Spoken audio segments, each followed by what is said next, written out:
Hey guys, it's Hoops to be back with another Beast Swarm Simulator video, and today on its wake, yeah, he's woken up guys, and we've actually got a lot of info coming from Onett about the update. Yeah, he actually says there's an update this time, like it's legit, like it will be coming out maybe. Anyway, let's go and check out the Discord, but before I do guys, I gotta do this. I gotta go pop this plant. I don't think it's, no, it's not gonna be a pup. Oh, I got a werewolf. Oh boy, that's not good. Alright, my bees are coming. My bees are coming. I don't want to die today. Here we go. There we go. We got tickets. Alright, let's pop this plant and see what we get. Boom. We got hard, soft waxes, tickets. Nice. We love that. So that's how I'm getting my soft waxes at the moment as well. Using these red planters. I'm also using the blue planters to get the whirly gigs. But more on that in just a moment. Let's go to the Discord. Yeah, that's right. Onett has been busy, guys. Fun fact, Aqua Popper was the name of the Tide Popper before I put it in the test realm. LOL. Okay, well that's going to be a trivia question for sure. Now, Onett has been busy, guys. We've got lots to talk about, so let's get started. He starts with this. The only real optimal way to farm the whirligigs is either blue clay in Pine Tree, always, or if you have a petal plant in the Pine Tree, since it grants more tokens per hour, then just use blue clay anywhere else, since blue clay can generate whirligigs in any field. What? That's insane. Wow, who would have known, guys? Who would have known?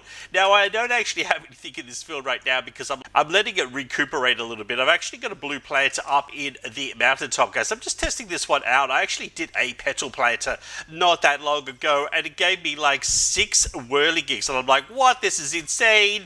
So, yes, I've actually put that down in the stump because it gives me whirligigs down there sometimes as well. So that is pretty good, guys. That petal planter is a lifesaver. But back to the Discord. Now, someone must have asked about the paper planter in the Pine Tree. Yeah, pretty much anything in the Pine Tree I think gives whirligigs. So, but yeah, not many, guys. So get yourself a blue clay or even a petal planter. That is probably best. He goes on to say a bunch of stuff about the planters. And then someone must have asked a question about BBM. And, well, he says, I throw a lot of random hard tasks into BBM, hoping one will catch and restrict the Mondo box to just the top players. Like, Onett, you've never ever done BBM quests before, dude. It's pretty clear to me. One year you should actually try to do Beastmas and see how you go, because it is a little bit too hard.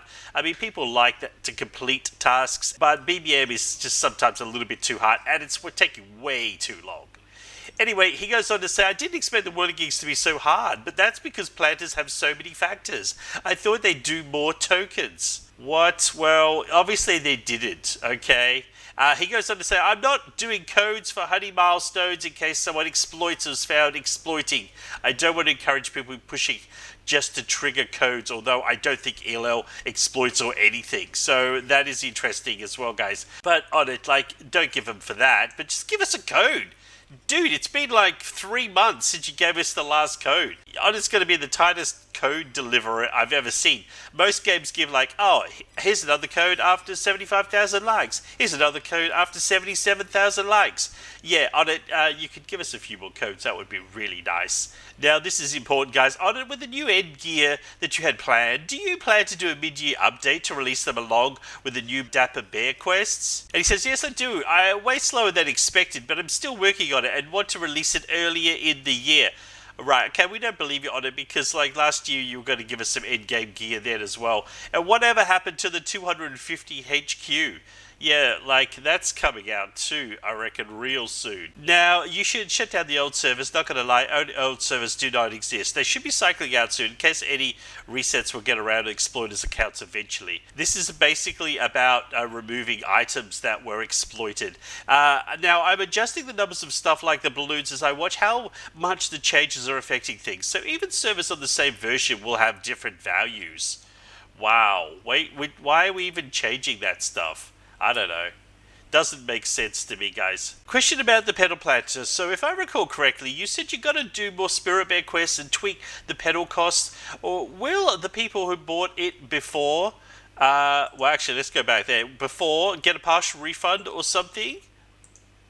And then he goes and says, I mean, at this point, I very much doubt it. My ambitions when I first planned things go way farther than I realistically end up being able to add, and getting new Spirit Bear quests is way down the list of priorities. But if I can finish anything else, I'll probably go back to it. Now, so Onett, are you prepping the new Dapper Bear quests, or are you still working on them? Well, Onett says, yes, I'm still working on them because I'm trying to tie them into new big quips, and big quip features have taken longer and scrapped what I had originally planned. Yeah, just for the heads up of the people that played last year, we actually were going to get new big quips about this time last year as well. So, yeah, I'm hoping, guys, they actually do come out, because once Beastmas is done, everything disappears. The next update sometime after Beastmas ends will be a smaller one to get the new big quips in, Dapper Quests, and I'll put the other two planters into before I go back into developing the next larger content update. Well, it's fun. We're going to finally get the other two planters. That would be really handy, guys. That would be really handy. Oh, then he goes on to talk about his toys. I really like the toys overall, but there's some quirks and weird stuff about them. But for a first toy run, I think they did a great job. And then someone asked about the DCL codes. And Onett says the DCL codes are not functional due to Roblox terms of service. I wasn't even aware they were included. They were already in production.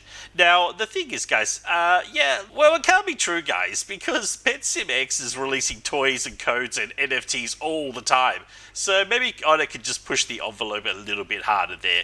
But maybe he could just ask someone at Roblox, because obviously other games are doing that sort of thing. It would be pretty cool to get a toy with a code and a special boost, even if it's just like a special, code to boost the server or something. I don't know. That would be pretty cool. I feel like buying products for codes is just a less efficient version of the Roblox shop, especially in a game like BSS without trading. Now then Onett goes on to say, I need to reel the honey per day from macroing. It's rendering most of the endgame goals irrelevant. B levels, gifted mythics, SSAs. The other concern is letting the game hyperinflate just causes problems behind the scenes. Basically, once numbers reach quadrillion, the math becomes messier. Things like auto-rolling jellies already cause massive problems due to the amount of RJ people can easily afford now. So, yeah, this is a very good point on it, but it's 3 months in and you haven't done anything about it. So, it's too late. The game is already ruined, and you should have done something about it a month ago or 2 months ago.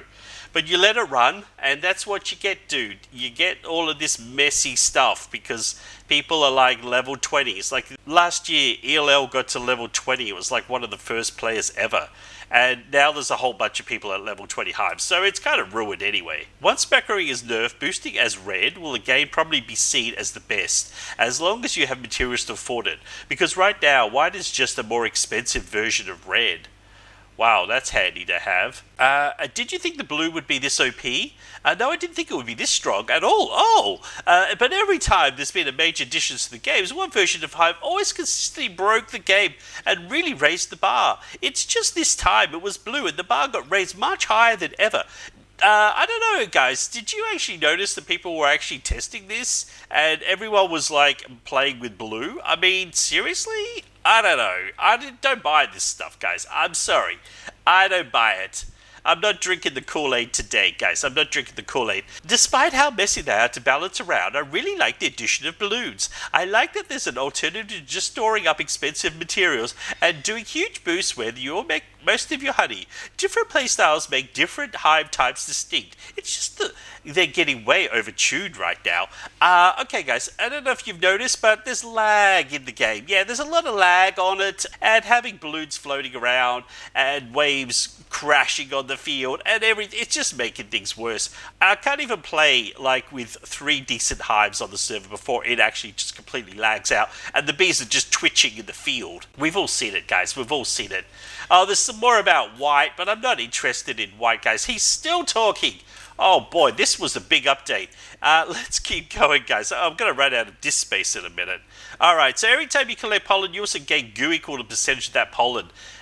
Goo puddles, percentage. Yeah, the other thing, guys, is if you put your goo down when there's lag on the server, it's actually creating even more lag. So that's sort of ain't great either. No matter how inflated the leaderboard is, when the next major update comes out, taking a whole other set of items and abilities so long time from now, inflation will inevitably make the numbers we're seeing now look small. It has happened pretty much every year. And then he goes on to say something, someone, do you think you might ever increase the max level of bees? Endgame blue hives have so much excess honey with nothing really to spend on it. Well, yes, almost certainly. The max will likely go to 25. Well, that's handy. And the cost of those 5 levels better be absurd, because 25 is a nice number and I wouldn't want to increase it any more.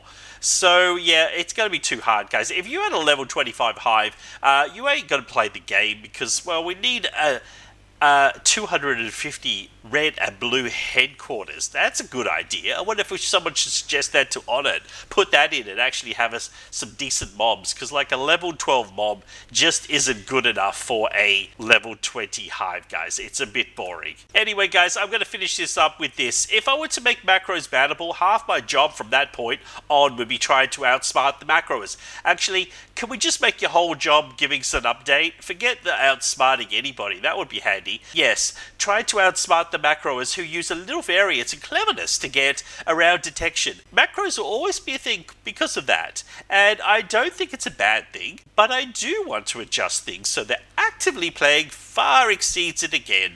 So yeah, we've gone from going to have macroing, now he wants to have active players.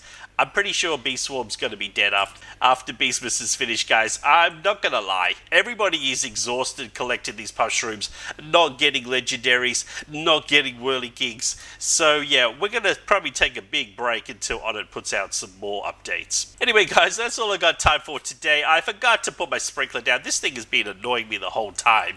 And yeah, well, anyway, I'm going to keep on getting my whirligigs. Let's just check out and see where I'm at. Yeah, that's all done.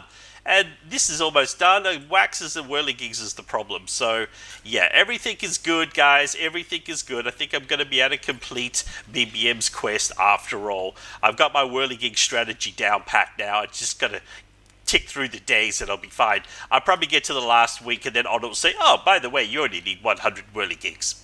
Anyway, guys, that's all I got time for today. Please like and subscribe, and until next time, it's bye for now.